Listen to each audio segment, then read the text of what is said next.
Hello, नमस्कार, राम राम प्यारे साथियों। कैसे हो आप सभी लोग। उम्मीद है कि आप सब लोग अच्छे होंगे और अपनी तैयारी में लगे हुए होंगे।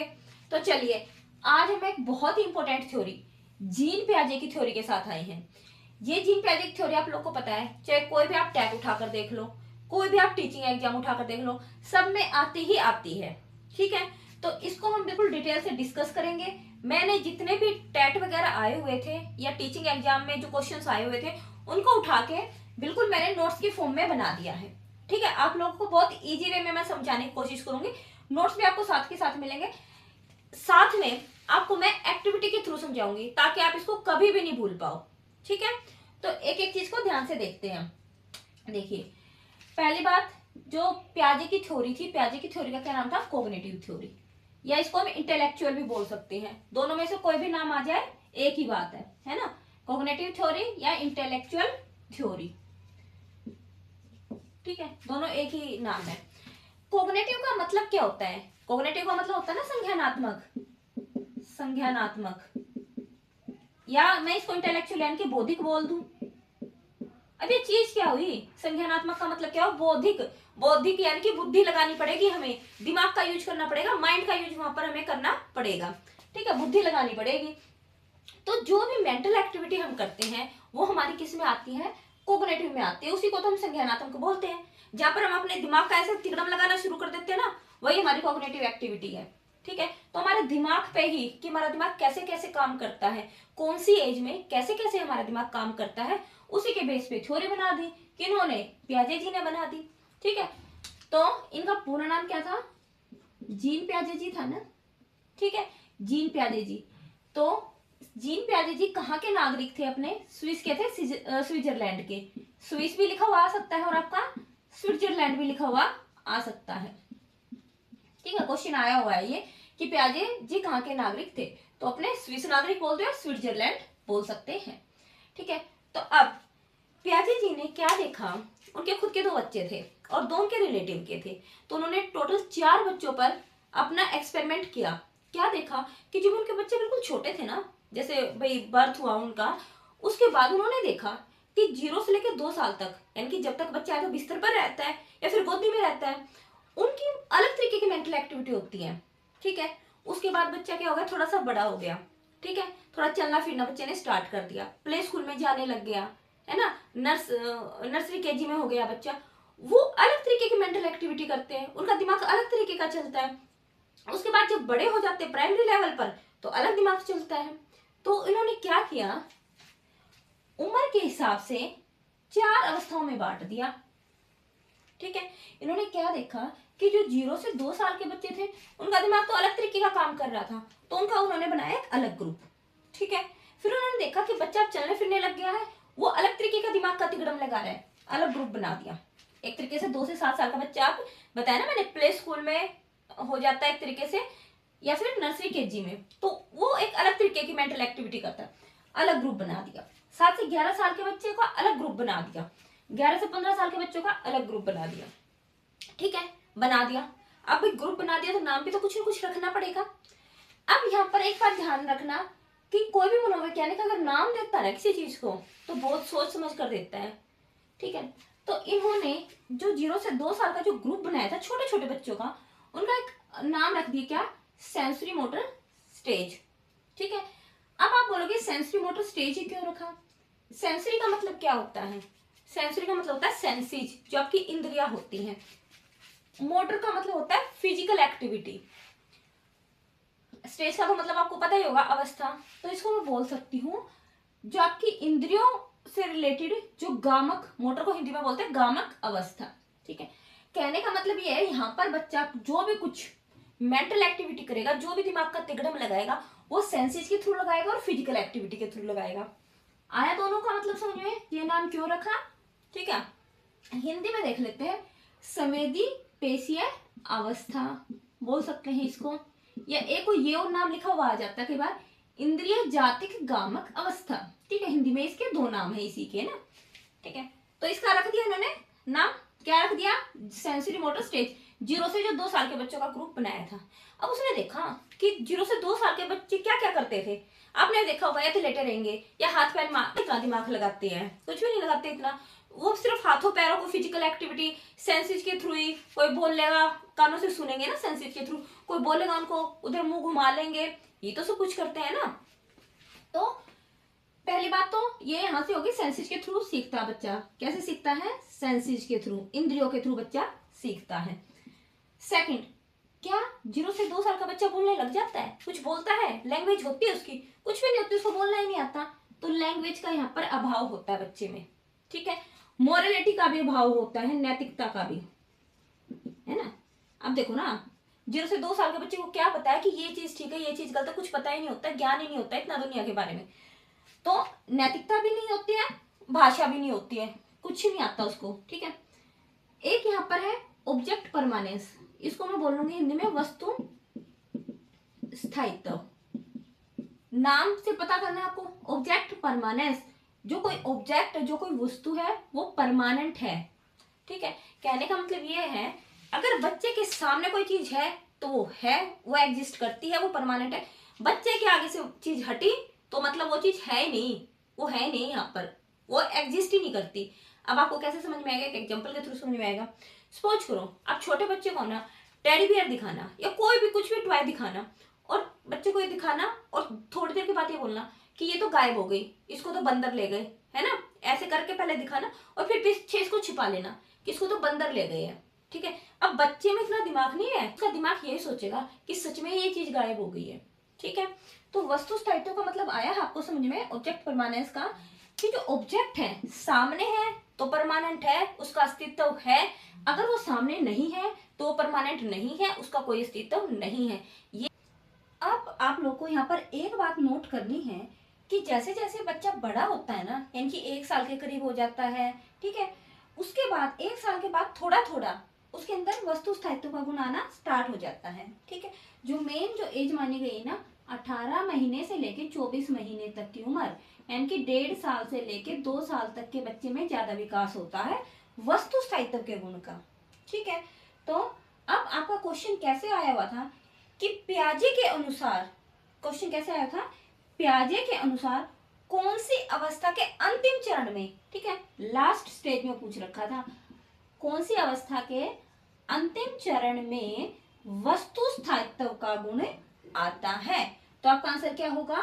Sensory motor stage. क्योंकि देखिए ना, अंतिम चरण ही तो हुआ, क्योंकि ये अवस्था कहां से, 0 साल से स्टार्ट हो रही है ना, बच्चा बोर्न हुआ 0 से स्टार्ट हो रही है और 2 साल तक है, तो 0 से 1 तक तो नहीं हुआ इतना डेवलप, है ना, ऑब्जेक्ट परमानेंस का गुण नहीं हुआ डेवलप। लेकिन जैसे जैसे बच्चा लास्ट स्टेज की तरफ जा रहा है, अंतिम चरण की तरफ जा रहा है, इस अवस्था के अंतिम चरण की तरफ जा रहा है, तो उसके अंदर क्या है, वस्तु स्थायित्व का गुण आ रहा है। और जो सबसे ज्यादा विकास होता है वो 1.5 से 2 साल के बच्चे के अंदर ज्यादा वस्तु स्थायित्व का गुण आता है, ठीक है। तो ऑब्जेक्ट परमानेंस कौन सी अवस्था का गुण है आपका? संवेदी पेशी अवस्था का गुण होता है। ये बात आप नोट कर लेना, ये बहुत इंपॉर्टेंट, इसके आगे मैं इंपॉर्टेंट लिख देती हूँ, इंपॉर्टेंट पॉइंट है, ठीक है। अगला ट्रायल एंड एरर, ठीक है। बच्चा क्या करेगा? गलतियों से सीखेगा, गलती करेगा, ठीक है, ट्रायल एरर करेगा, फिर दोबारा ट्राई करेगा। आप बताओ, बच्चे को खाना खाना है या कोई टॉय ही अगर उसने हाथ में ले रखा है, वो गिराएगा, वो फिर उठा के फिर से मुंह में लेने की कोशिश करेगा, उसके मुंह में नहीं पकड़ा जाएगा, फिर से गिर जाएगा, फिर उठाएगा, या ऐसे ही खाने को उठाएगा, खाने की कोशिश करेगा, उससे के बाद नहीं निकला जाता, वैसे ही बाहर निकाल देता है, फिर से उठा के खाने की, तो बार बार गलती कर रहा है और सीख रहा है, ठीक है ना। तो कैसे करता है बच्चा? ट्रायल एंड एरर से बच्चा सीखता है। यहां तक आई बात? सुनिए, ये सारे इंपॉर्टेंट पॉइंट्स हैं, इनको नोट कर लेना। ये सारे आपके 0 से 2 साल का बच्चा करता है, ठीक है। रटना नहीं है, बस सोच समझ के करना कि हाँ इतना छोटा बच्चा ये कर सकता है, खुद का ही दिमाग लगाना है आपको यहाँ पर। अब आपका बच्चा हो गया थोड़ा सा बड़ा, ठीक है, अब आपका बच्चा हो गया 2 साल का, 2 साल का हो गया, मतलब चलना फिरना शुरू हो गया थोड़ा थोड़ा, मतलब ऐसे बेड को पकड़ के या खाट को पकड़ के ऐसे चल लेता बच्चा, है ना, सही चल लेता 2 से 7 साल का बच्चा।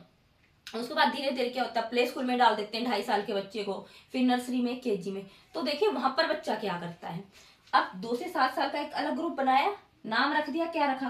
Pre operational stage. क्या रखा? प्री ऑपरेशनल स्टेज, ठीक है। अब नाम में बहुत कुछ छिपा हुआ है, मैंने बता रखा। परी का मतलब होता है पहले, पूर्व, ऑपरेशनल, ऑपरेशनल यानी कि कोई तथ्य, एक तरीके से संक्रिया, ठीक है, कंसेप्ट, यानी कि कंसेप्ट से पहले की उम्र जो होती है ना, अभी इस उम्र में बच्चे को कोई कंसेप्ट नहीं पता, उसको कुछ समझा लो उसको नहीं पता, कंसेप्ट सीखने से पहले की उम्र, ठीक है। इसलिए नाम ही इन्होंने लिखा है कि ऑपरेशन कुछ सिखा दो बच्चे को। ऑपरेशन क्या होते हैं आपके, ये भी तो होते हैं ना, प्लस माइनस मल्टीप्लाई डिवाइड, ये सारे ऑपरेशन ही तो हैं आपके, इनको ऑपरेशन बोलते हैं ना मैथ में। ऑपरेशन से पहले की अवस्था, ठीक है। यहाँ पर आप देख लेना बच्चे को कुछ भी नहीं आता इतना, ठीक है। तो पूर्व संक्रियात्मक अवस्था यानी कि बहुत ज्यादा वो लॉजिकली बच्चा नहीं सोचता है। कैसे नहीं सोचता है, लॉजिकली नहीं सोचता है, सिर्फ खेल खेल में बच्चा सोचता है, ठीक है। तो हो गया यहाँ तक पूर्व संक्रियात्मक अवस्था। अब इसमें देखेंगे बच्चा बोलने लग जाता है, लैंग्वेज डेवलप हो जाती है, बिल्कुल हो जाती है, बच्चा बोलने लग जाता है तभी प्ले स्कूल में भेजते हैं। अब यहाँ पर जो इंपॉर्टेंट मैं बात बताऊंगी, कंजर्वेशन। देखिए प्याजे की थ्योरी को ना बिल्कुल डिटेल से करेंगे क्योंकि इसमें क्वेश्चन आते हैं, लेकिन टाइम बेशक मैं लूंगी, लेकिन आपको ये दोबारा पढ़ने की जरूरत नहीं पड़ेगी, ठीक है। इससे रिलेटेड आप क्वेश्चन कर लेना, फिर समझ में ऐसे आ जाएगी। कंजर्वेशन, कंजर्वेशन को हिंदी में क्या बोलते हैं, संरक्षण। क्या चीज होती है संरक्षण? संरक्षण का मतलब क्या होता है कि कोई चीज ना घटती है ना बढ़ती है ना। आपने साइंस में भी पढ़ा होगा कभी कि संरक्षण का मतलब क्या होता है कि कोई चीज ना घटती है ना बढ़ती है। जैसे एनर्जी आपने पढ़ा होगा, ऊर्जा, कि वो ना घटती है वो ना बढ़ती है, वो कंजर्व है, ठीक है। तो कंजर्वेशन का यहाँ पर क्या मतलब है, यहाँ पर है मात्रा का, ठीक है। यहाँ पर किस चीज की मात्रा, देखिए मान लीजिए कोई बच्चा है, ठीक है, सपोज करो एग्जाम्पल के थ्रू आएगा आपको, समझे। ये दो मान लो मैंने जार में क्या पानी ले लिया है, ठीक है, इक्वली पानी है, कोई ऐसा तो है नहीं अलग लगा, बिल्कुल सेम सेम सा ही लगा लो आप पानी है। अब मैंने इसमें से एक का पानी इस वाले जार में डाल दिया, ठीक है, इसमें डाल दिया। अब मैंने बच्चे से पूछा कि बताओ किसमें पानी ज्यादा है, तो जिस बच्चे को ये पता होगा कि जो मात्रा थी ना, पानी की जो मात्रा थी, जो पानी की क्वांटिटी थी, मात्रा थी, वो बराबर है, वो तो बच्चा फट से बता देगा कि दोनों में सेम पानी था। लेकिन जो छोटे बच्चे होते हैं ना, उनको ये लगता है कि अगर किसी चीज को हम एक चीज से दूसरी चीज में डाल देते हैं, अलग तरीके की चीज में डाल देते हैं, तो मात्रा घट बढ़ जाती है, ठीक है। मात्रा क्या हो जाती है, कभी घट जाती है कभी बढ़ जाती है। जैसे यहाँ पर पूछना 2 से 7 साल के बच्चे को, बच्चा भाग के ये बोलेगा कि इसमें बड़ा है, क्यों, क्योंकि वहां पर कंजर्वेशन का अभाव है, बच्चे में संरक्षण का क्या है, अभाव है, ठीक है। तो संरक्षण जो शब्द है इसका मतलब क्या होता है कि किसी भी वस्तु की मात्रा, किसी भी वस्तु की मात्रा, अमाउंट, बस एक वर्ड यहाँ पे ध्यान रख लो ना, किसी भी वस्तु की मात्रा या क्वांटिटी ना घटती है ना बढ़ती है, बेशक से उसके रूप में परिवर्तन हो जाए। कैसे, जैसे मान लीजिए मैंने ये 2 टुकड़े पड़े थे मेरे पास ना, तो मैंने ऐसे एग्जांपल के लिए ले लिया, मैंने ऐसे ये सेम लेंथ की मैंने ये 2 लेस ली हैं, ठीक है। एक को मैंने ऐसे ही रखा, दूसरे का मैंने रूप परिवर्तित कर दिया, ठीक है, ऐसे इसको फोल्ड कर दिया, ऐसे सर्कल की फॉर्म में या किसी भी फॉर्म में आप लगा सकते हो, ऐसे फोल्ड कर दिया, ठीक है।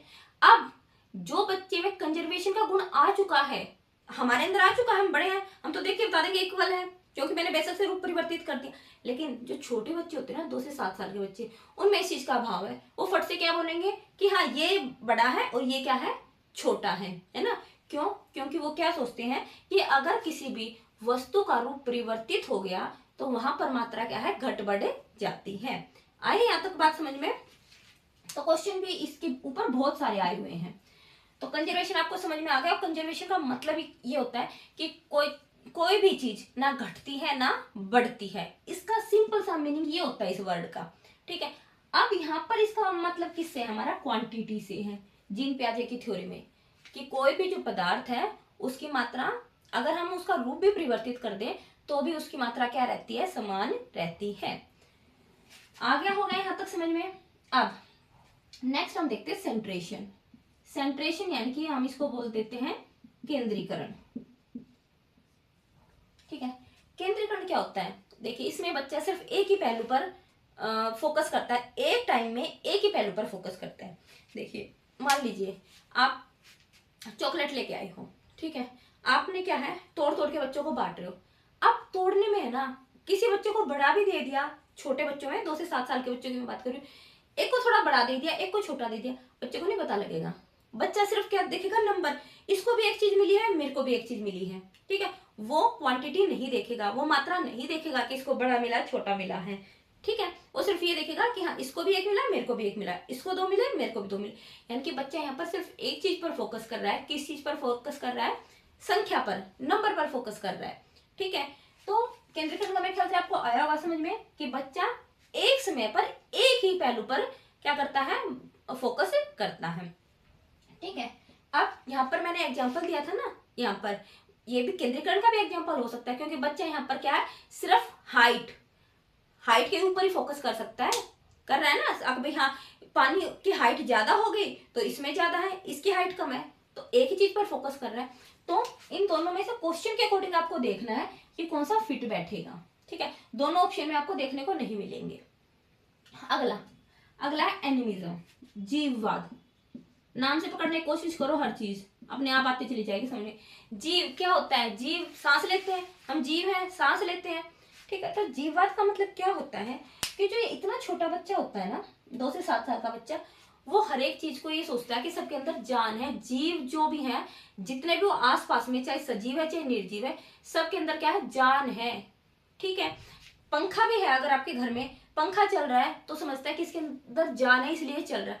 गुड़िया आपने देखा होगा, जो छोटी छोटी बच्चियां होती हैं वो क्या करती हैं, अपना किचन सेट लगाती हैं, वहां पर डोल को लेके आती हैं, कभी उसको सुलाती हैं, कभी खाना खिलाती हैं। क्यों खिलाती हैं वो? इसलिए कि उनको ये लगता है कि इनके अंदर भी जान है, ठीक है। जो गुड़िया है ना, इसके अंदर जान है, ये भी हमारे ही तरह है, ठीक है। तो जीववाद का मतलब क्या होता है, बच्चा सजीव और निर्जीव चीजों में भेद नहीं कर पाता है, ठीक है। ये होता है अपना जीववाद का मतलब। मेरे ख्याल से आया होगा ये चीज आपको समझ में कि जीववाद क्या होता है, ठीक है। जीव नाम से ही थोड़ा सा ध्यान रख लो ना, जीव लगेगा पीछे, सजीव, निर्जीव, ठीक है। 2 ही तरीके की तो चीज होती है, सजीव या निर्जीव। बच्चे इनमें भेद नहीं कर पा रहा है, उसी को हम क्या बोलेंगे, आपका एनिमिज्म या जीववाद हम इसको बोल सकते हैं। आया होगा मेरे ख्याल से, यहां तक आपको बात समझ में। आप चलते हैं अगले पॉइंट पर, ठीक है। अगला है इरिवर्सिबल, ए पलटाओ। ए देखो, ए ध्यान में रख लेना, बच्चे इसमें बड़ा गलत कर देते हैं। ए पलटाओ, ए पलटाओ लिखा मैंने यहाँ पर, बच्चा कई बार पलटाओ समझ जाता है इसको। ए पलटाओ, देखिए ए पलटाओ क्या होता है, एक एग्जांपल के थ्रू आपको समझ में आएगा। बच्चे को पलटने का गुण नहीं आता है, ठीक है। मान लीजिए मैं बच्चे को दे दूं 2 + 3, बच्चा ये तो कर लेगा कि हाँ 2 + 3 5 है। बच्चे को ये नहीं पता कि 5 है ना, ये ही 2 + 3 को ऐड होके आया है, ये बात नहीं पता बच्चे को, ठीक है। और एक एग्जांपल लेते हैं, अपना डेली लाइफ का एग्जांपल ले लेते हैं। मान लीजिए आपने बच्चे को पानी दिखाया, ठीक है, पानी से आपने जमा दी बर्फ। बच्चे को ये पता है कि जो हमारा पानी था ना, उसी से हमारी क्या जम गई, बर्फ जम गई। अब बच्चे को ये नहीं पता कि उल्टा जो बर्फ है ये भी पानी बन सकता है। समझ ही नहीं पाएगा बच्चा इस चीज को कि उल्टा भी हो सकता है। उसको सिर्फ ये बात तो पता होगी कि पानी की बन गई बर्फ, लेकिन बर्फ की पानी हो जाएगी, ये बच्चे को नहीं आएगा समझ में, ठीक है। तो इसका मतलब बच्चे में क्या है, उल्टा पलटने का गुण नहीं है, ठीक है। यानी कि बच्चा ऐसे सीधा तो चल रहा है लेकिन पलट के उल्टा नहीं आ पा रहा है, ठीक है। ये अपना होता है क्या, ए पलटाओ, ठीक है। अगला है, एक बार आप समझ लो, क्विक से मैं इसको रिवाइज फिर से करा दूंगी और फटाफट लर्न हो जाएगा आपको। अगला है ईगोसेंट्रिक, ईगोसेंट्रिक यानी कि आत्म केंद्रित। नाम से पता लग जाना चाहिए, आत्म यानी कि खुद, केंद्रित यानी कि केंद्रित होना, खुद से केंद्रित होना। इसमें बच्चा पता है क्या सोचता है, खुद के, उसकी जो सारी दुनिया होती है ना वो खुद पर ही होती है, सेल्फ पर केंद्रित होती है, ठीक है। आत्म केंद्रित यानी कि सारी उसकी दुनिया आत्म पर केंद्रित होगी, खुद पर केंद्रित होगी। सोच करो, कोई बच्चा है, उसको दौड़ने में मजा आ रहा है, भागने में मजा आ रहा है, तो वो अपनी मम्मी को बोलेगा कि मम्मी आप भी आ जाओ। उसको ये लगेगा कि मेरे को मजा आ रहा है ना भागने में, तो इनको भी मजा आ रहा है, ठीक है। मतलब जो चीज उसको खुशी दे रही है वो अगले इंसान को भी खुशी दे रही है। जैसा वो सोच रहा है वैसा ही अगला इंसान सोच रहा है, हर तरीके से, ठीक है। तो इसको बोलते हैं हम आत्म केंद्रित बोल लो या ईगोसेंट्रिक हम इसको बोल सकते हैं, ठीक है। अगला देखिए सिंबॉलिक, सिंबॉलिक यानी कि सांकेतिक। बच्चा ना, जो प्ले स्कूल का बच्चा या फिर नर्सरी केजी का बच्चा, आपने देखा है ऐसे क्यों लिखा हुआ होता है। मुझे एक बात बताओ, आपने देखा होगा जैसे A4, यहाँ पर देखना A4 एप्पल है, उसके साइड में पिक्चर क्यों होती है, A4 एप्पल की पिक्चर होती क्यों है, क्योंकि बच्चा संकेतों के थ्रू सीखता है। उसके बच्चे के दिमाग में एक इमेज बन जाती है, संकेत बन जाता है। जब भी आप ए बोलोगे ना, ए, तो ए बोलते ही बच्चे के दिमाग में एप्पल की इमेज बन जाती है और ऑटोमेटिक बच्चा बोलता है एप्पल। ठीक है, तो इस एज में बच्चा किससे सीखता है? संकेतों के थ्रू सीखता है। जो भी हम बोलते हैं बच्चा क्या है, उसके संकेत दिमाग में बिठा लेता है। ये तो था अपने पढ़ाई से रिलेटेड, आपने सारी बुक में देखा होगा, बी फॉर बॉल है, उसकी भी साइड में पिक्चर होती है, वो इसीलिए कि बच्चा संकेतों के द्वारा सीखता है। डेली लाइफ का एग्जाम्पल मैं दूं, अगर बच्चे की मम्मी बाहर कहीं पर बोल रही है, ठीक है, किसी को भी अगर बोल रही है, तो बच्चा क्या है, अपनी मम्मी की आवाज से ही अपनी मम्मी की इमेज दिमाग में बना लेता है। ठीक है, साइकिल है, साइकिल की बात चल रही है, किसी टॉय की बात चल रही है, टेडी बियर की, हम बोले कि टेडी बियर लेके आओ, तो बच्चे के दिमाग में वो इमेज बन जाती है। ठीक है, तो बच्चा कैसे सीखता है? अपना संकेतों के थ्रू सीखता है। ठीक है, इसलिए आपने देखा होगा कि सारी ही जो बुक होती है उनमें पिक्चर्स होती हैं, इतनी सारी, है ना, छोटे छोटे बच्चों की सारी बुक्स में पिक्चर होती हैं, तो वो ये रीजन है। अगला देखते हैं, देखिए, इनिशिएटिव मेथड बोल दो, अंतर्दर्शी अवधि बोल दो। नाम थोड़ा सा अच्छा नहीं लग रहा ना, इसको अगर मैं ऐसे बोल दूं, क्वेश्चनिंग एज, है ना, ऐसे डिफिकल्ट नाम से अच्छा क्वेश्चनिंग। ठीक है, इजी से आ गया होगा समझ में, क्वेश्चनिंग एज बोलते हैं इसको। लेकिन क्वेश्चन में आपको ऐसे दे सकते हैं, अंतर्दर्शी अवधि मतलब क्या है? बच्चे में क्या है, जिज्ञासा होती है, क्वेश्चनिंग एज होती है। इनिशिएटिव का मतलब क्या है? बच्चे के अंदर जिज्ञासा, क्यूरिसिटी, क्यूरिसिटी की एज इसको बोला गया है। हर बच्चा जो होता है इस उम्र में, 2 से 7 साल की उम्र में, क्वेश्चन पूछता है, ये क्यों हो गया, ऐसा क्यों हो गया। ठीक है, व्हाट और व्हाई वाले क्वेश्चन बहुत ज्यादा पूछता है इस एज में, है ना, कि ये क्या है, क्यों है, इस तरीके के क्वेश्चन बहुत ज्यादा करता है। तो इसलिए इसको इनिशिएटिव मेथड बोल दो, इनिशिएटिव एज बोल दो। ठीक है, अंतर्दर्शी अवधि, हिंदी में इसको बोलेंगे अंतर्दर्शी अवधि, यानी कि जिज्ञासा की अवधि। जिज्ञासा किसकी? क्वेश्चन करने की, क्वेश्चनिंग एज। ठीक है, ये सारे एक ही चीज के नाम है। तो इनमें से 3-4 में से कोई भी एक नाम आ जाए, समझ जाना कि किसकी बात हो रही है, हमारी प्री ऑपरेशनल स्टेज की बात हो रही है। यहाँ तक आया होगा समझ में? एक बार क्विक रिवीजन कर लेते, क्योंकि इसके मैंने कई सारे गुण बता दिए इस एज के। ठीक है, और सारे ही आए हुए हैं। प्री ऑपरेशनल स्टेज, ऑपरेशन से पहले की एज, है ना, नाम मैंने बता दिया था इसलिए इसका रखा हुआ है कि कंसेप्ट से पहले की एज, लॉजिक से पहले की एज है। 2 से 7 साल का ग्रुप बनाया हुआ है जिन पे आज जी ने लैंग्वेज डेवलप हो जाती है, कंजर्वेशन का गुण आ जाता है। कंजर्वेशन यानी कि कोई चीज ना घटती है ना बढ़ती है। क्या चीज घटती बढ़ती नहीं है? किसी भी वस्तु की मात्रा। ठीक है, चाहे उसका रूप बदल दो, किसी दूसरे बर्तन में डाल दो, वस्तु क्या रहती है? कंजर्व रहती है, यूं की यूं रहती है। ठीक है, फिर हमने पढ़ा सेंट्रेशन, यानी कि जिसको हम बोलते हैं केंद्रीकरण, है ना। मैंने बताया आपको कि बच्चा क्या है, सिर्फ एक ही पहलू पर क्या करता है? फोकस करता है। ठीक है, और ये मैंने ये भी बताया कि बच्चा एक ही पहलू पर, हाइट पर भी फोकस कर सकता है, संख्या पर फोकस कर सकता है, भार पर फोकस करता है, किसी चीज का वेट जो होता है, लेकिन एक टाइम पे सिर्फ एक ही चीज पर फोकस करेगा। ठीक है, तो वो मैंने आपको बता दिया है। एनिमिज्म, जीववाद, 2 तरीके के जीव होते हैं, सजीव निर्जीव, कोई अंतर नहीं कर पा रहा है बच्चा, अपना ये हो गया एनिमिज्म। इरिवर्सिबल, पलट नहीं सकता बच्चा। ठीक है, सीधा सीधा जा सकता है। ठीक है ना, क्या कर रहा है? सीधा सीधा जा सकता है, जो हम क्वेश्चन दे देंगे, उल्टा नहीं घूम सकता।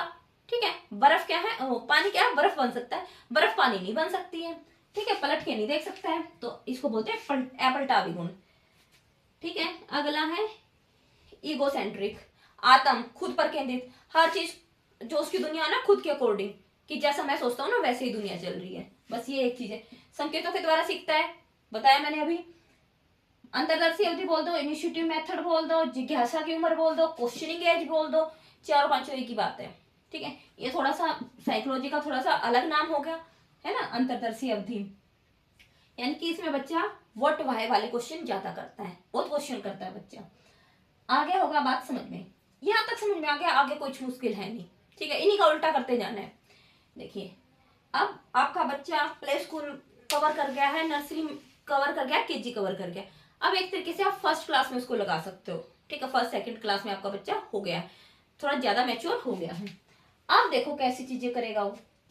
सबसे ज्यादा जो क्वालिटी होती है ना, वो प्री ऑपरेशनल स्टेज में ही होती है।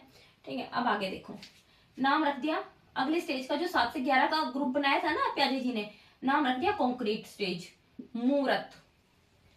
मूर्त क्या होता है, इसमें बच्चा है ना, जो आपके सामने चीज होती है ना, मूर्त का मतलब है जो सामने, जिसको बच्चा देख सकता है तभी सोच सकता है। अगर वो चीज सामने है तभी उसके बारे में सोच पाएगा, सामने नहीं है तो बच्चा उसके बारे में इतना नहीं सोच पाएगा, है ना। हम ऐसे नहीं कह सकते कि वो बात याद है, वो बात याद नहीं, जो सामने हमारे है ना, जो सामने बच्चा देख रहा है चीजें, मूर्त रूप में देख रहा है, उसी पे बच्चा क्या कर पाएगा, लॉजिक लगा पाएगा, दिमाग लगा पाएगा। ठीक है, तो 7 से 11 की जो उम्र है, मूर्त नाम रख दिया, सामने है चीजें, है ना, कॉन्क्रीट बोल सकते हैं इंग्लिश में। इसकी क्वालिटी देखते हैं, बिल्कुल अपोजिट, कोई टेंशन लेने की जरूरत नहीं है, सिर्फ एक दो ही चीज इसमें अलग होंगे, बाकी सिर्फ कंजर्वेशन। बच्चे को पता नहीं था कि चीजें घटती बढ़ती नहीं है, यहाँ पर पता लग गया है। ठीक है, यहाँ पर बच्चा क्या सोच रहा था कि किसी भी चीज, कोई भी वस्तु है, अगर उसकी फॉर्म चेंज कर दो, उसका रूप चेंज कर दो, तो चीजें घट बढ़ जाती हैं। तो यहाँ पर कंजर्वेशन का अभाव था बच्चे में, है ना, संरक्षण का क्या था, अभाव था। उसको ये नहीं पता था कि चीजें घटती बढ़ती नहीं है, लेकिन यहाँ पर पता लग गया।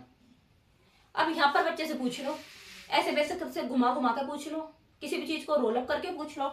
मैंने अभी बताया कि जैसे वो मैंने ये बताया था अभी, इनमें से आप फर्स्ट सेकंड क्लास के बच्चे से पूछ लेना कि ये और ये इनमें से बताओ कौन सी बड़ी है, बच्चा कहेगा दोनों सेम है। आपको, आपने इसको तो कर दिया रोल, लेकिन ये ऐसे के ऐसे है।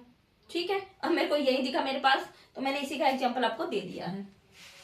ठीक है, तो यहाँ पर क्या है, बच्चे को पता लग जाता है कि कोई भी चीज है वो संरक्षित है, सुरक्षित है, वो ना घटेगी ना बढ़ेगी, बेशक से उसका रूप चेंज कर दे, ये चीज है। बच्चे को पता लग गया, यहाँ पे पता नहीं लग रहा है, यहाँ पर संरक्षण का अभाव है।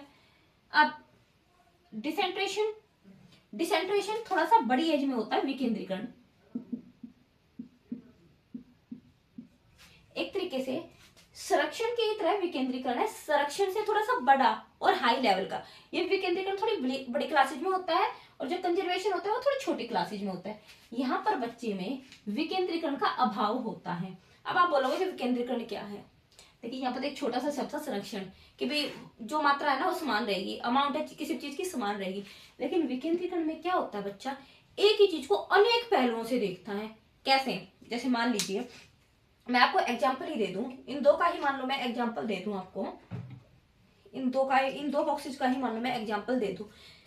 बच्चा क्या है, इसमें भी ना इतनी सारी चीजें देखेगा। मैं कहूंगी कि दोनों जार हैं, ठीक है, बच्चा फटाक से, इसका जो नीचे का सर्कल है वो छोटा है, इसका नीचे का सर्कल है वो बड़ा है, दोनों की हाइट में भी क्या है, डिफरेंस है, दो चीज हो गई। तीसरी बात, जो इनकी वो थी ऊपर वाला सर्कल है उसमें भी डिफरेंस है। जो ये सिलेंड्रिकल, जो इनका बना हुआ है ना सिलेंड्रिकल, ये बीच वाला सिलेंड्रिकल बोला जाएगा ना, ये भी क्या है, अलग अलग है, ये छोटा है ये बड़ा है। तो एक बारी में बच्चे ने बहुत सारी चीजों पर ध्यान दिया, इसका आयतन अलग है, इसका आयतन अलग है, ठीक है, यानी कि एक बार में ही बच्चे ने बहुत सारी चीजों पर ध्यान दिया है। अब ये तो एक छोटा सा एग्जांपल था, आप दो पेन ही ले लो, 2-3 पेन, ठीक है, बच्चे को दे दो, बच्चा ना अलग अलग कंपनी का आप देना, बच्चा फटाक से देख लेगा, ये इस कंपनी का पेन है, ये इस कंपनी का पेन है, इसकी राइटिंग ऐसी है, अच्छी है, इसकी राइटिंग थोड़ी मोटी है, इसकी राइटिंग पतली है, ठीक है, बहुत सारे तरीके के, इसका जो दिखने का जो तरीका है ये बिल्कुल लंबे उसमें है, ये थोड़ा सा मोटे उसमें है। तो एक ही चीज में बहुत सारी चीजें बच्चा ढूंढ लेगा। ठीक है, तो विकेंद्रीकरण का मतलब एक तरीके से मैं बोलूं, इसमें बच्चे में 3-4 चीजें आप याद रखो, आयतन, क्षेत्रफल, लंबाई, चौड़ाई, एक साथ बहुत सारी चीजों पर ध्यान दे लेगा, एक बारी में बहुत सारी चीजें, ठीक है, उस पर ध्यान देगा, तो उसको बोलते हैं विकेंद्रीकरण। लेकिन जो 7 से 11 साल का बच्चा होता है ना, फर्स्ट सेकंड थर्ड क्लास का, वो इतना नहीं सोच पाता, वो एक टाइप पे एक ही दो चीज पर ध्यान दे पाता, बहुत सारी चीजों पर नहीं दे पाता। वो तो जब हम और बड़े हो जाते हैं ना, 6th क्लास में, तब हमारे अंदर ये गुण आते हैं कि हम एक ही चीज में बहुत सारे तरीके से हम देखें। ठीक है, और यहाँ तक तो ना एक बात तो ना, मोस्टली बच्चे हाइट के ही अकॉर्डिंग देखते हैं यहाँ तक। ठीक है, उसके बाद जैसे जैसे बच्चा बड़ा होता है, अब मैंने दो चीजों का कंपैरिजन बताया, बच्चे ना एक चीज में भी बहुत सारी चीजें देख लेते हैं। जैसे मान लीजिए पेन है, पेन कैसा है, रेड कलर का है, ठीक है, इसके यहाँ पर क्या है, सिलेंड्रिकल ये बना हुआ है, फॉर्म में बना हुआ है, कौन सी कंपनी का है, लिखावट इसकी कैसी है, ठीक है, तो बहुत सारी चीजें बच्चा यहाँ पर एक ही टाइम पे बहुत सारी चीजें बच्चा देखता है। तो 7 से 11 साल के बच्चे में इस चीज का होता है अभाव, एक ही दो चीज देख पाता, ज्यादा दिमाग नहीं लगा पाता। आप तक बच्चे में इरिवर्सिबल का गुण था, है ना, बच्चा पलट नहीं सकता था। अब यहाँ पर बच्चा पलट लेगा। बच्चा ना, आप खुद से देख लेना, उसको आइसक्रीम जमाने के लिए बोल देना, फटाफट जमा लेगा। ठीक है, आपने पानी दिया, पानी में क्या वो आइसक्रीम का जो मिक्सअप करते हैं वो देना, बर्फ जम जाएगी, उसको बाहर निकालेगा ना, वो धीरे धीरे पिघलने लगेगी। बच्चे को पता लगेगा कि वही आइसक्रीम है जो हमने जमाई थी, वो वापस से पिघल रही है। ठीक है, पलटा हुआ गुण आ गया है। ठीक है, बच्चे को अब ये भी पता है कि 3 + 4 = 7 है, और 7 ही हमारा 3 + 4 है। आ गया बच्चे को फर्स्ट सेकंड क्लास। और क्वेश्चन भी आपने देखे होंगे, ऐसे आते हैं। अगला है क्लासिफिकेशन। क्लासिफिकेशन क्या क्या मतलब होता है? वर्गीकरण। बच्चा क्या गुणों के हिसाब से चीजों को वर्गीकृत करना शुरू कर देता है कि भाई हाँ, इसके गुण ऐसे हैं इस चीज के, इसको एक ग्रुप में बांट दो, इसके गुण ऐसे हैं। जैसे मान लीजिए बच्चे को क्या है, जानवर का पता है, छोटे बच्चों को यही पता होता है एनिमल्स। उसके बाद ये मांसाहारी जानवर हैं, ये शाकाहारी जानवर हैं, ये दोनों तरीके के जानवर हैं। ठीक है, बच्चा अलग अलग उनको डिवाइड कर सकता है ना एक जानवर को। तो यहाँ पर क्या होता है, वर्गीकरण करना शुरू कर देता है बच्चा। आई है बात समझ में कि किसी भी चीजों को उनके गुणों के आधार पर क्या है, वर्गीकृत कर देता है। यहाँ तक तो सिर्फ बच्चे को एनिमल ही पता थे। ठीक है, यहाँ तक बच्चे को और क्या पता था। मान लीजिए आपको ट्रैफिक ही ले लीजिए, बस वगैरह ले लीजिए, यहाँ पे बच्चा उनको भी डिवाइड कर देगा कि जल में चलने वाले वे हैं वाहन है, ये रोड पर चलने वाले वाहन है, ये हमारे हवा में उड़ने वाले वाहन है। अलग अलग वर्गीकृत कर सकता है बच्चा। आई होगी बात समझ में। उसके बाद है सिरिलेशन, श्रृंखलीकरण। क्लासिफिकेशन, वर्गीकरण, श्रृंखलीकरण। श्रृंखलीकरण क्या होता है? आपने छोटे बच्चे देखे होंगे, आप फर्स्ट सेकंड क्लास की बुक उठाओ, सेकंड थर्ड की, उसमें क्या होता है, आपको लिखे हुए होते हैं ना, इंक्रीजिंग ऑर्डर, डिक्रीजिंग ऑर्डर होते हैं, है ना, आरोही अवरोही जिसको बोलते हैं, कि आपको कुछ ना कुछ संख्या दी जाती है, उनको छोटे से बड़े में लगाओ या बड़े से छोटे में लगाओ, बच्चा इजीली लगा लेता है। ठीक है, लेकिन इससे पहले नहीं लगा पाता है। इससे पहले तो बच्चा 1 2 3 करता रह जाता है। लेकिन जब इस वाली एज में आता है ना, फर्स्ट सेकंड थर्ड क्लास में, आपने देखा होगा बच्चा क्या करता है, आरोही क्रम में लगाता है, अवरोही क्रम में लगाता है, नंबरों को लगाता है ना, तो वो आपका क्या होता है, सिरिलेशन। ठीक है, तो मेरे ख्याल से आपको आई होगी समझ में। यहाँ पर इस पॉइंट पे जरूर ध्यान दे लेना कि ये मैंने लिखा है क्योंकि बच्चे कई बार गलती करके आए हैं इसमें, और ये मैंने ये इसके आगे नहीं लगाया, ये पलटाव का गुण है, ये अपलटाव है। ठीक है, अगला देखते हैं इंडक्टिव। इंडक्टिव यानी कि आगमन। आगमन का मतलब क्या है, बच्चे को ना पहले सामने दिखी हुई चीजें समझाओ, फिर उसके बारे में रूल दिखाओ। ठीक है, पहले नियम मत रटवाओ। जैसे आपने बड़ी बड़ी क्लासों जो में बहुत सारे नियम रटे होंगे ना, इसमें क्या है, बच्चे को पहले बहुत सारे एग्जाम्पल दो। ठीक है, एग्जाम्पल जैसे मान लीजिए कोई स्क्वायर ही है, पहले आप स्क्वायर दिखाओगे उसको। ट्रायंगल है, ट्रायंगल दिखाओगे, भाई ट्रायंगल की कितनी साइड्स होती हैं, 1 2 3 साइड्स होती है। रेक्टेंगल दिखाओगे किसकी कितनी सारी साइड्स होती है। ऐसे खुद से रूल नहीं बनाने, लेकिन जैसे जैसे आप बड़ी क्लासेज में होते जाओगे ना, आप इनके बारे में क्या रूल बनाना स्टार्ट कर दोगे। ठीक है, लेकिन यहां तक संख्या ना, इसकी अपनी कॉन्क्रीट स्टेज तक क्या होएगा, आपको मूर्त रूप में दिखाना है बच्चे को, दिखा के एग्जाम्पल देकर। पहले एग्जाम्पल दोगे फिर उसके रूल बनाओगे। पहले मैंने आपको पिक्चर दिखाई है कि देखो बेटा ये ट्रायंगल है, इसकी साइड्स 3 हैं। अब ये रूल बन गया है ना, क्या बन गया, त्रिभुज की 3 भुजाएं होती हैं। ये आपका रेक्टेंगल है, रेक्टेंगल की कितनी साइड्स होती हैं, कितनी भुजाएं होती है, 4 भुजाएं होती हैं। बड़ी क्लासेज में डायरेक्ट आपको रूल मिलेंगे, लेकिन छोटी क्लासेज में आपको दिखा दिखा के करना पड़ेगा, एग्जाम्पल के थ्रू करना पड़ेगा। ठीक है, तो आगमन का मतलब मैंने बता दिया, पहले बच्चे को दो एग्जाम्पल, उसके बाद बना दो रूल। यहां तक क्लियर है। अब अगला अगला क्या है आपका, अगली है एब्स्ट्रैक्ट। एब्स्ट्रैक्ट स्टेज बोल दो या अमूर्त बोल दो। अमूर्त, मूर्त रूप में नहीं है, आपके सामने नहीं है वो चीज, फिर भी आप उसके बारे में सोच सकते हो। ठीक है, और आपने देखा होगा जो बड़ी क्लासेज होती है ना, 6 7 8, उसमें हमने कितनी बार किए मैथ के क्वेश्चन। मान लीजिए इसकी वैल्यू x है, मान लीजिए इसकी वैल्यू 100 है, करते हैं ना ऐसे क्वेश्चन, मान मान के क्वेश्चन करते हैं मैथ में। वो कैसे कर लेते हैं हम, क्योंकि हम इसमें इमेजिन करते हैं। वो अगर चीज हमारे सामने नहीं है, प्रेजेंट नहीं है हमारे सामने, तो भी हम उसके बारे में सोच लेते हैं। ठीक है, तो यहाँ पर चीज अगर मूर्त नहीं है, अमूर्त है, तो भी हम उसके बारे में सोच लेंगे। ठीक है, तो आया होगा मेरे ख्याल से समझ में आपको के नाम अमूर्त क्यों रखा है, क्योंकि इसमें क्या है, चीज मूर्त नहीं है, सामने नहीं है, फिर भी सोच लेंगे इसके बारे में। इसकी जो उम्र होती है वो आपकी होती है 11 से लेकर 15 साल तक। ठीक है, मेनली जो जीन प्याजी थी ने ना, उन्होंने 15 साल तक के बच्चों का ही ग्रुप बनाया है, ठीक है, उसके आगे ग्रुप नहीं बनाया है इन्होंने। तो अब बच्चा एक तरीके से लगा लो 8th क्लास के करीब हो गया है ना, 11 से जो 6 से लेके और अपना किसमें 8th 9th क्लास में बच्चा हो गया है, ठीक है। अब इसमें देखो क्या क्या कर सकता है बच्चा, प्रॉब्लम सोल्व खुद से बड़ी इजी से कर लेगा, टीचर थोड़ा सा गाइड करते खुद से प्रॉब्लम सोल्व करने की कोशिश कर लेगा बच्चा, है ना, और बहुत सारी चीजें खुद भी सोल्व कर लेता है, ठीक है। तो ये चीज आपकी हो गई। अब यहाँ पर बच्चा में विकेंद्रीकरण डिसेंट्रेशन का गुण आ जाता है, विकेंद्रीकरण का बहुत इंपॉर्टेंट चीज है।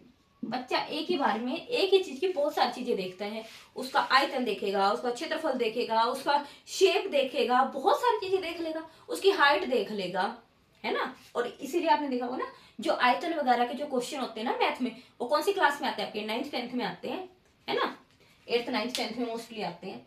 तो ये आपका होता है विकेंद्रीकरण, यानी कि यहाँ पर बच्चे में एक ही टाइम पर बहुत सारी चीजों के बारे में सोचना, मोर एस्पेक्ट्स के बारे में सोचना, ठीक है। ये मैंने इजी लैंग्वेज में बता दिया है। फिर क्वेश्चन चाहे कैसे भी घुमा दे, आपको सिर्फ वो पॉइंट्स पकड़ने हैं कि क्वेश्चन क्या कह रहा है बस। तो ये आपका इसमें विकेंद्रीकरण हो जाता है।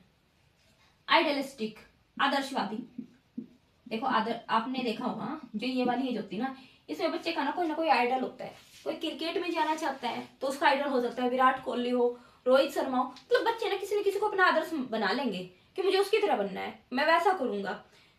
अगर कोई हीरो को बनाता है, सलमान खान हो सकता है, शाहरुख खान, जो भी उसका फेवरेट हो, तो सबके आदर्श होते हैं ना, ठीक है, आइडल हो जाते हैं। अब यहाँ पर एब्स्ट्रैक्ट मैंने लिख दिया है, हाइपोथेटिकल लिख दिया है, इमेजिनरी में इसको लिख सकती हूँ, कल्पनात्मक लिख सकती हूँ, है ना, कितने सारे नाम हैं। एब्स्ट्रैक्ट का एक तरीके से मतलब ये जो एब्स्ट्रैक्ट है ना, इमेजिनरी ही होता है, कल्पना करना किसी चीज के बारे में, तो इसको एब्स्ट्रैक्ट एज भी बोला गया है, नाम से है वो तो कोई दिक्कत ही नहीं है। हाइपोथेटिकल एज भी बोला गया है, इमेजिनरी एज बोल दो, कल्पनात्मक एज बोल दो, कोई भी नाम आ जाए, ठीक है। तो सब में क्या है, अपनी अमूर्त अवस्था का ही एग्जाम्पल होना चाहिए। आइडियलिस्टिक मैंने पहले भी बता दिया है, ठीक है, आइडियलिस्टिक हो चुका है अपना। तो ये अपने अमूर्त जो अवस्था थी ना, उसको मैंने डिवाइड कर दिया है। मेरे ख्याल से आई होगी यहाँ तक आपको बात समझे। अब क्विक रिवीजन कर लेते हैं फटाफट से। जो अपने जीन प्याजी जी थे, उन्होंने कौन सी थ्योरी दी थी, कोग्निटिव थ्योरी दी थी, या इंटेलेक्चुअल बोल दो, हिंदी में बोल तो संज्ञानात्मक, या फिर बौद्धिक, बौद्धिक यानी कि बुद्धि से रिलेटेड।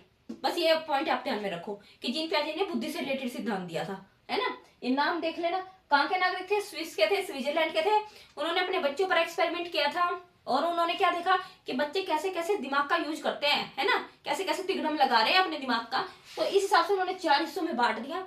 0 से 2 साल का एक ग्रुप बनाया, 2 से 7 का एक, 7 से 11 का एक, 11 से 15 का एक। मैंने बता दिया बच्चे बिस्तर पर रिलेटेड रहते हैं मोस्टली, है ना इसमें, तो उससे आप आइडिया लगा लेना, आधी चीजें आपकी वैसे ही सोल्व हो जाएंगी। बच्चा प्ले स्कूल में गया है आपका, थोड़ा चलने फिरने लग गया, प्ले स्कूल में गया है, नर्सरी केजी में है, उनका अलग ग्रुप सोच लेना क्या क्या होता है। और सबसे ज्यादा जो होते हैं ना, वो प्री ऑपरेशनल स्टेज में ही है, सबसे ज्यादा जो भर भर के क्वेश्चन आते हैं। उसके बाद आपकी बच्चा 1st 2nd 3rd क्लास में हो गया एक तरीके से, 7th 8th 7 8 9 साल का बच्चा है वो 1st 2nd 3rd क्लास के करीब हो जाता है ना, ये 7 से 11 तक। तो उसमें देख लेना क्या क्या कर सकता है बच्चा, थोड़ा ऑब्जर्व करके देखना। उसके बाद जो बच्चा आपका 6 7th 8th 9th तक का बच्चा लगा लो, उसमें देख लेना क्या क्या कर सकता है, ठीक है।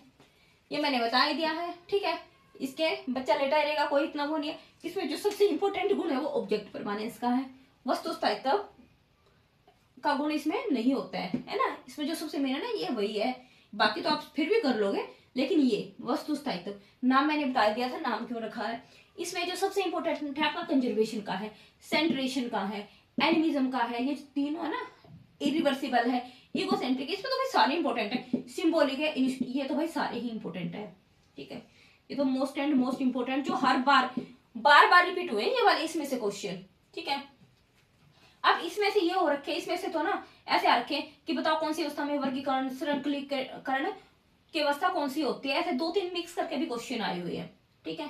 तो यहाँ पर कंजर्वेशन का अभाव है, बच्चे को कंजर्व चीजों का नहीं पता, यहाँ पर पता लग गया। यहाँ पर लेकिन यहाँ पर कंजर्व हो गया, लेकिन बच्चे को डिसेंट्रेशन का नहीं पता, विकेंद्रीकरण का नहीं पता, है ना। एक ही बारे में बहुत सारी चीजों, एक ही बारे में बहुत सारे पहलुओं पर विचार नहीं कर सकता, यहाँ पर कर सकता है, ठीक है। तो ये आप खुद भी देख लगा के कि आपने ये कौन सी क्लास में पढ़ी होंगी ये चीजें, तो उससे आपको बहुत सारे आइडिया हो जाएंगे। ठीक है, कि आपने जैसे ये है आपका सिरिलेशन, श्रृंखलीकरण जिसको बोल, खुद से दिमाग लगाओ ना, अपनी सीरीज में कौन सी क्लास में लगाए होंगे, आरोही अवरोही है ना, इंक्रीजिंग डिक्रीजिंग ऑर्डर कौन सी क्लास में पढ़ी है, तो वहां से भी आपको बहुत सारी चीजें आपको समझ में आ जाएंगी, है ना। तो ये पूरे के पूरे नोट्स हैं। ठीक है, अब ये तो आपकी हो गई अवस्थाओं के बारे में बात, क्वेश्चंस के बारे में बात। क्वेश्चंस आप आराम से कर सकते हो। ऐसे क्वेश्चन, जीन प्याजे की जो अवस्था थी उसको कितने भागों में बांटा गया था, जीन प्याजे ने 4 स्टेजेस बताई थी, 4 अवस्थाएं बताई थी। ऐसे घुमा फिरा के क्वेश्चन करते हैं, कोई दिक्कत नहीं है। अब आगे देखते हैं नोट। इसके अलावा आपकी जो है 5-6 चीजें और हैं, वो भी क्वेश्चंस के अंदर आती है, वो भी मैं कराऊंगी यहाँ पर ना, एक वीडियो में टॉपिक खत्म। पहली बात, जीन प्याजे जी ने बच्चे को सक्रिय ज्ञान का निर्माता माना है। इन्होंने क्या कहा है कि बच्चे ना वो एक्टिव होकर सीखते हैं। आपने देखा छोटे छोटे बच्चे बिना हाथ पैर भी मारते रहेंगे, चाहे फिजिकली एक्टिविटी करते रहे, लेकिन एक्टिविटी कुछ ना कुछ करते रहते हैं। ठीक है, बच्चा चलने फिरने लगा तो भी एक्टिव रहते हैं। ठीक है, तो बच्चा अगर ज्ञान का निर्माण करता है ना अपने दिमाग में, जो माइंड का डेवलपमेंट करता है वो एक्टिव होकर करता है, सक्रिय होकर करता है।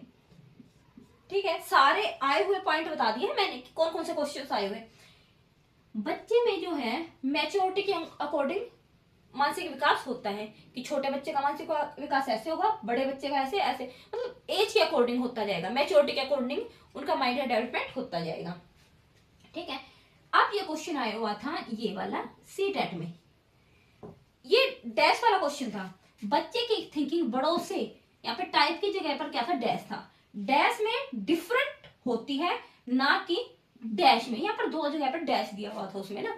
तो जो बच्चे की जो सोच होती है ना, देखो बच्चों की जो सोच होती है ना बड़ों से, वो प्रकार में अलग होती है लेकिन मात्रा में तो सेम ही होती है। पता है, जितना दिमाग हमारे पास है ना उतना ही दिमाग बच्चों के पास भी होता है, लेकिन बस फर्क इतना है, हमारा सोचने का तरीका अलग है, उनका सोचने का तरीका अलग है। तो ये मत सोचना कि बच्चे में दिमाग नहीं होता है, दिमाग हमारे जितना ही होता है, क्वांटिटी सेम होती है, लेकिन जो सोचने का जो तरीका होता है ना, टाइप, वो अलग होता है। ठीक है, तो यहाँ पर आपको ऑप्शन में लिखना है प्रकार में अलग होता है ना कि मात्रा में। ठीक है, आई होगी बात, समझिए। कौन से मनोवैज्ञानिक ने बच्चों को नन्हे वैज्ञानिक बोला है? इन्होंने बोला, जीन प्याजे जी ने लिटिल साइंटिस्ट बोला बच्चों को, कि बच्चे जो होते हैं ना लिटिल एक तरीके के छोटे साइंटिस्ट हैं। ठीक है, तो ये जो इंपॉर्टेंट पॉइंट्स थे वो मैंने बता दिए हैं। अब इससे रिलेटेड कुछ और जो फैक्ट हैं वो भी कर साथ के साथ है ना, जीन प्याजे की जो इंपॉर्टेंट कंसेप्ट थे ना, जो उन्होंने कुछ महत्वपूर्ण बातें कही थी वो और कर लेते हैं, उसमें से भी क्वेश्चंस आ जाते हैं। तो देखिए, पहली बात इन्होंने जिक्र किया है अडाप्टेशन का। ठीक है, किस चीज का जिक्र किया है? अडाप्टेशन यानी कि अनुकूलन। देखिए, अडाप्टेशन क्या होता है, अगर मैं मोटे तौर पर बोल लूं, अपने आप को अनुकूलित करना, वातावरण के अनुसार अपने आप को अनुकूलित करना, अपने आप को एडजस्ट करना। एग्जाम्पल के थ्रू आपको आएगा, समझिए। आप एक बात बताओ, जो इंडिया वाले हैं, हम यहाँ पर रह रहे हैं, जिस वातावरण में हम रह रहे हैं, अपने आप को ऑटोमेटिक यहाँ के वातावरण के अनुसार एडजस्ट कर लेते हैं। अब जो अमेरिका वाले हैं, वहां पर बर्फ ज्यादा पड़ती है, वहां के लोग भी अपने आप को वहां के वातावरण के अनुसार एडजस्ट कर लेते हैं ना, अपने आप को अनुकूलित कर लेते हैं। ठीक है, तो जो भी आदमी जिस वातावरण में पैदा होता है, ये हर एक इंसान की, इवन जानवरों की भी जन्मजात प्रवृत्ति होती है कि वो अपने आप को वातावरण के अनुसार क्या कर लेते हैं, एडजस्ट कर लेते हैं, अनुकूलित कर लेते हैं। अब खुद से देखिए, जो सफेद भालू अगर आपने देखा हो, जो बहुत बर्फ में रहता है ना, वो इतनी बर्फ में भी अपने आप को एडजस्ट कर लेता है क्योंकि वो उसकी जन्मजात प्रवृत्ति है।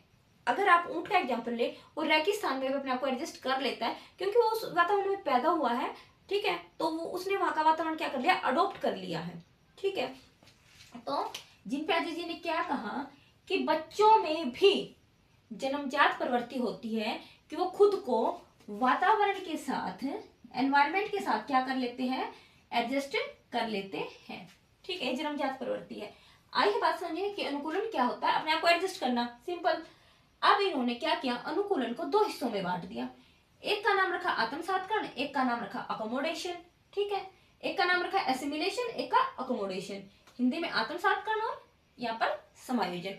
अब इनको देखते हैं क्या, यहाँ पे मैं क्वेश्चन भी कराऊंगी आपके ना, इससे रिलेटेड साथ ही साथ क्वेश्चन भी कराती जाऊंगी जो आपके आ रखे हैं। देखिए, आत्मसातकरण का मतलब क्या होता है, पहले सीखी गई मेंटल एक्टिविटी का आपको सहारा लेना है। आपने कोई चीज पहले सीख रखी है, ठीक है, उससे आगे आपको बढ़ना है। आपने देखा होगा किसी बच्चे को क्या है, साइकिल आ रही है, साइकिल चलानी आती है, उसके बाद उसने क्या किया, उसी को साइकिल जो उसने सीखी थी चलानी, उसी को आगे बढ़ा के उसने स्कूटी, उसको स्कूटी बहुत इजीली आ जाएगी, है ना, स्कूटी को सीख लिया। अगर उसको स्कूटी अच्छे से आता है चलाना, वो व्हीकल्स जो 4 व्हीकल्स होते हैं वो इजीली सीख लेता है। यानी कि उसी नॉलेज को क्या कर रहा है, आगे बढ़ा रहा है। समझ में आई है बात। आत्मसात्करण क्या होता है कि उसी चीज को हमें क्या करना है, और आगे बढ़ाना है। हमने वो चीज पहले सीख ली, उसी को आगे बढ़ाते जाओ, ठीक है। तो वो अपना होता है आत्मसात्करण। अब यहाँ पर मैं क्वेश्चन कराती हूँ जो आपका सीटेट में आया हुआ था। सीटेट में क्वेश्चन कैसे आया हुआ था कि एक बच्चे ने क्या किया, अपनी मम्मी को देखा क्या चावल खाते हुए, चावल कैसे खाते हैं, ठीक है, दाल डाल के चावल खाते हुए उन्होंने देखा, ठीक है। अब उसने क्या किया, उस बच्चे ने चाल में दाल मिक्स करके खाना सीख लिया है। तो बताइए ये कौन सा, जिन प्याजे के अनुसार ये कौन सा गुण था, तो ये था अपना आत्मसात्करण। तो उसने देखा अपनी मम्मी को कि चावल ऐसे खाते हैं, दाल ऐसे खाते हैं, उसने क्या किया, उसी चीज को और आगे बढ़ा दिया, मिक्स करके खाना सीख लिया। नॉलेज पहले ही थी थोड़ी बहुत कि चावल ऐसे खाते हैं, दाल ऐसे खाते हैं, उसी नॉलेज को और आगे बढ़ा दिया, ठीक है। तो ये अपना क्या होता है, आत्मसात्करण होता है। यानी कि जो पहले चीज हमने सीख ली उसी को हम क्या बोलते हैं, आत्मसात्करण बोलते हैं। जो सीख ली उसी को आगे बढ़ाना, ठीक है, उसी में और चीज ऐड कर देना, ठीक है। अच्छा, अब अगला देखते हैं, एडिंग न्यू इन्फॉर्मेशन। पहले आपको जाता था उसमें और चीज ऐड कर दो। अब बोलते हैं अकोमोडेशन। अकोमोडेशन का मतलब होता है मॉडिफाई करना, किसी चीज को चेंज कर दो बिल्कुल ही, ठीक है। एग्जाम्पल दूंगी, डिफरेंस बताऊंगी तो आराम से आ जाएगा समझ में। समायोजन बोलते हैं, किसी चीज को क्या करना, मॉडिफाई कर देना। आपने यहाँ पे कुछ सीखी थी कोई चीज, बिल्कुल उसको अलग से बना दो। कैसे बना दो, देखो मान लीजिए मैं एक एग्जांपल लूंगी आपका कमरे का।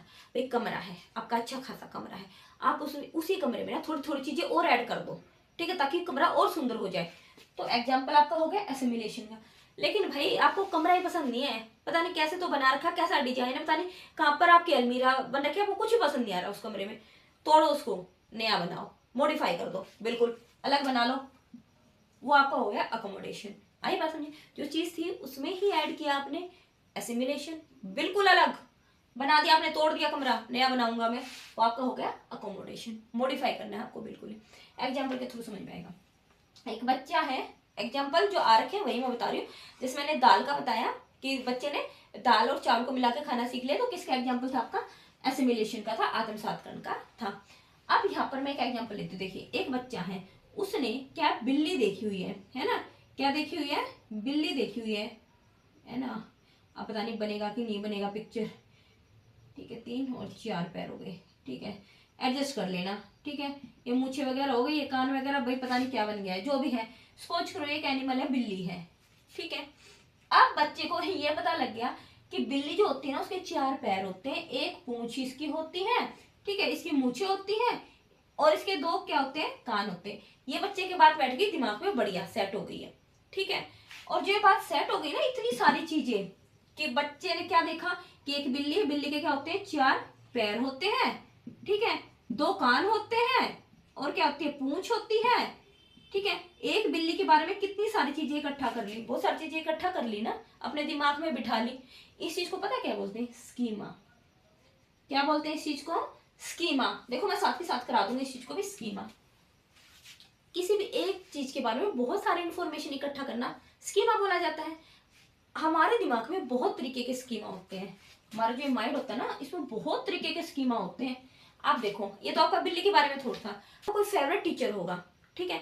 अच्छा, कोई आपका मान लीजिए फेवरेट टीचर है, आपके उसके बारे में अलग अलग थॉट होंगे, ठीक है, कि देखो कितना स्मार्ट है, कितना अच्छा पढ़ाता है, उसका बोलने का तरीका बहुत अच्छा है, उसका लिखने का तरीका बहुत अच्छा।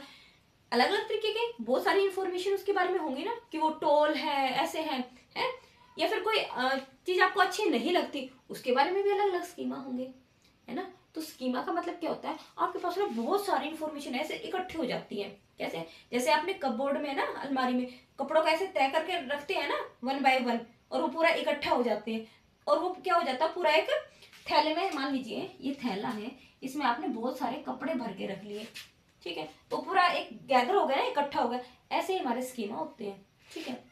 जैसे एक एक ईंट जोड़कर आप घर बनाते हैं ना, एक एक ईंट जोड़कर घर बनाते हैं ना अपना, ऐसे ही एक एक स्कीमा जुड़कर हमारे दिमाग का क्या करता है, डेवलपमेंट करता है। हमारे दिमाग में ना पता नहीं कितने तरीके के स्कीमा भरे पड़े हैं, आप खुद से देख ले। अगर मैं इस सिंपल से पेन की भी बात करूँ ना, पेन के बारे में भी आपके दिमाग में अलग तरीके के स्कीमा बने पड़ेंगे। भाई ये छोटा है, बड़ा है, लिखता कैसा है, कलर कैसा है, पैसे कितने का है, पता नहीं कितने तरीके के स्कीमा भरे पड़े। पेन से ही रिलेटेड मैं बता रही हूँ। तो ऐसे ही हमारे दिमाग में ना बहुत तरीके के स्कीमा भरे पड़े हैं। एप्पल दे दो, एप्पल के बारे में भी स्कीमा बता सकते हो आप, है ना। ये खाने में ऐसी है, ये छोटी है, ये उधर के कश्मीर की है, किधर की, बहुत सारे स्कीमा है। तो स्कीमा का मतलब समझते हो ना, कहाँ गया ये स्कीमा। स्कीमा का मतलब क्या होता है, एक एक जो बेसिक, जो एक एक स्कीमा जुड़कर हमारा क्या करता है, हमारे दिमाग का निर्माण करता है, वो होता है स्कीमा। जैसे इसके बारे में मैंने बताया, किसी भी एक चीज या एक से अधिक वस्तुओं के बारे में जो हमारे पास जानकारी होती है, इकट्ठी जानकारी होती है, उसको हम स्कीमा बोलते हैं। क्लियर। जैसे बिल्ली के बारे में होगी, पेड़ कीट जुड़ के घर बनाती है, ऐसे ही एक एक इंफॉर्मेशन बन के एक स्कीमा का निर्माण करते हैं। मेरे ख्याल से आपको आई होगी बात समझे। अब आते हैं अपने यहाँ पर, मैंने बताया था आपको आत्मसातकण और अकोमोडेशन क्या होता है। आत्मसातकण पहले जो सीखा उसी को आगे बढ़ाओ, अकोमोडेशन बिल्कुल अलग कर दो, मॉडिफाई कर दो। ठीक है, अब देखिए कैसे। मान लीजिए कोई बिल्ली है, ठीक है, बिल्ली को देख के दिमाग में अलग स्कीमा बन गया। ठीक है, बच्चे ने सोचा कि इतनी सारी चीजें जिसके अंदर होंगी वो क्या है, बिल्ली होगी। भाई पूंछ होगी, पैर होंगे, मूछे होंगी, कान होंगी। ठीक है, अब आ गया एकदम से कुत्ता। अब बच्चा क्या है, बच्चे ने देखा इसके भी 4 पैर हैं, इसकी भी पूंछ है, ठीक है, इसकी भी मूछें है, इसके भी 2 कान है, ये भी बिल्ली है। ठीक है, बच्चे के दिमाग में एकदम से आया। लेकिन उसने एक चीज देखी, बिल्ली म्याऊं म्याऊं कर रही है, कुत्ता भो भो कर रहा है। ठीक है, तो उसका दिमाग हिल गया कि ये क्या चीज हो गई है। ठीक है, तो क्या हो गया, बच्चे के दिमाग में जो स्कीमा पहले बैठा हुआ था कि भाई जो ऐसा एनिमल दिख जाए जिसमें ये एक बाल्टी हो, जो मैंने अभी बिल्ली की बताई, अगर ऐसा एनिमल आ जाए तो बिल्ली ही होगी। लेकिन कुत्ता आते उसका दिमाग हिल गया। ठीक है, अब उसके दिमाग में एक अलग स्कीमा बन गया कुत्ते के बारे में। ठीक है, जो बिल्ली का स्कीमा था वो अलग है और कुत्ते का स्कीमा अलग बन गया है। ठीक है, बिल्कुल मॉडिफाई हो गया है, टूट गया है वो पहले वाला स्कीमा। तो इसको हम बोलते हैं अकोमोडेशन। आई है बात समझ में कि अकोमोडेशन किसको बोलते हैं। तो यहां से मेरे ख्याल से आपको आया होगा समझ में।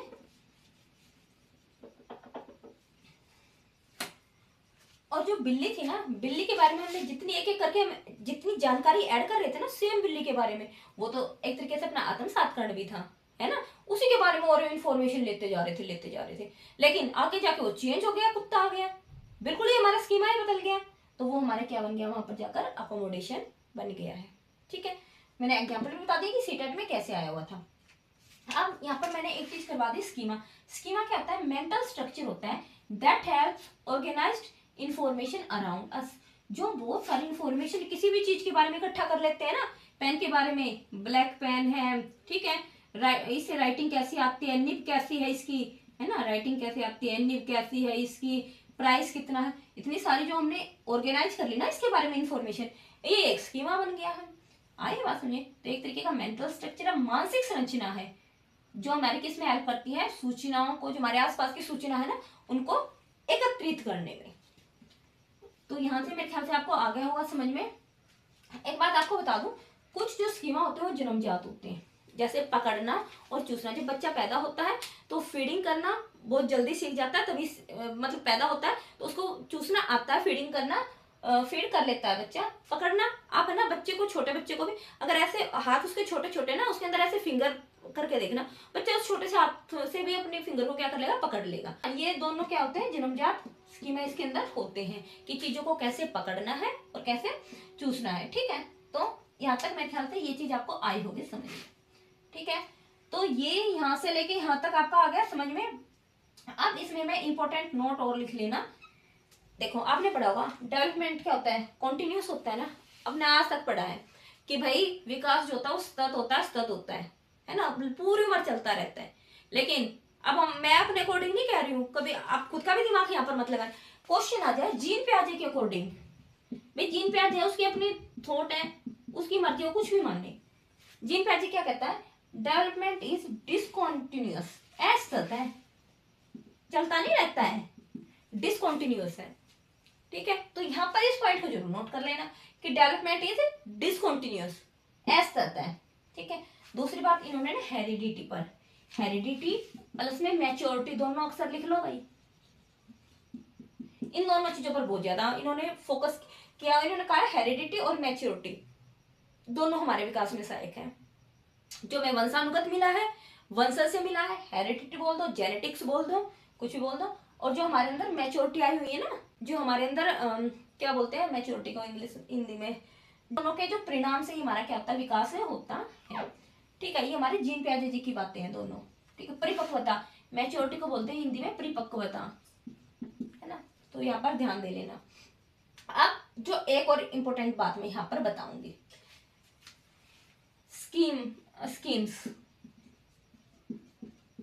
ये पढ़ा आपने स्कीमा, ये पढ़ा आपने आत्मसातकरण, समायोजन, स्कीमा। अब आते हैं हमारे किसकी बारी, स्कीम्स की बारी। स्कीम्स में ना आपको दिमाग नहीं लगाना, एक बात कहूँ, यहाँ पर बहुत ज्यादा मेंटल एक्टिविटी करनी ही नहीं है। आप सुबह स्कूल में जाते हो, आपको पता है आपकी 8 बजे बस आनी है, आप क्या करोगे, फटाफट 7 बजे उठोगे, ठीक है, ब्रश व्रश करोगे, नहाओगे, कपड़े पहनोगे, बैग पैक करोगे, अपना ब्रेकफास्ट करोगे, और आपको पता है कि वहां पर बस आएगी, आप चले जाओगे। इसमें क्या सोचना है, डेली रूटीन का काम होता है, इसी को हम बोलते हैं स्कीम्स। ठीक है, जो आपके डेली रूटीन पे काम होते हैं, जिनमें आपको ज्यादा मेंटल एक्टिविटी की जरूरत नहीं होती है, उनको बोलते हैं हम स्कीम्स। ठीक है, सपोज करो किसी को आटा गूंदना है, ठीक है, वो क्या करेगी, उठेगी, आटा छानेगी, उसको पता है कि आटा छानना है मुझे, उसके बाद मुझे पानी गर्म करना है, ऐसे आटा गूंथेगा, ऐसे रोटी बनेगी, वो रेगुलर, उसमें क्या दिमाग लगाना है। तो इनको बोलते हैं स्कीम्स। कि बहुत सारी ऐसी मेंटल एक्टिविटी होती है जिसमें बहुत ज्यादा दिमाग लगाने की जरूरत नहीं है, रेगुलर होंगी वो। ठीक है, तो यहां तक मेरे ख्याल से आ गया होगा बात समझ में। अब एक चीज और है, इक्विलिब्रियम, साम्य धारण। इक्विलिब्रियम, इक्वल रहना, मैंने ये बात बोलते इक्वल रहना।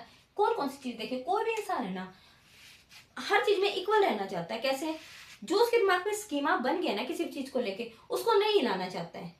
लेकिन अगर कहीं पे गड़बड़ हो जाए, जैसे मैंने बिल्ली और कुत्ते का भी एग्जांपल लिया, कि बिल्ली के ऐसे ऐसे 4 वे थे और ये थे, और बिल्ली कुत्ते के भी सेम थे, लेकिन कुत्ते में एक चीज था कि वो भो भो कर रहा था, बिल्ली म्याऊ म्याऊ कर रही थी। भाई बच्चे का दिमाग हिल गया, वो संतुलित नहीं रहा। अब जो पहले था ना वो इक्वल की फॉर्म में नहीं रहा, बैलेंस नहीं रहा। इक्विलिब्रियम का मतलब एक तरीके से बैलेंस, हर कोई इंसान है ना बैलेंस की फॉर्म में रहना चाहता है।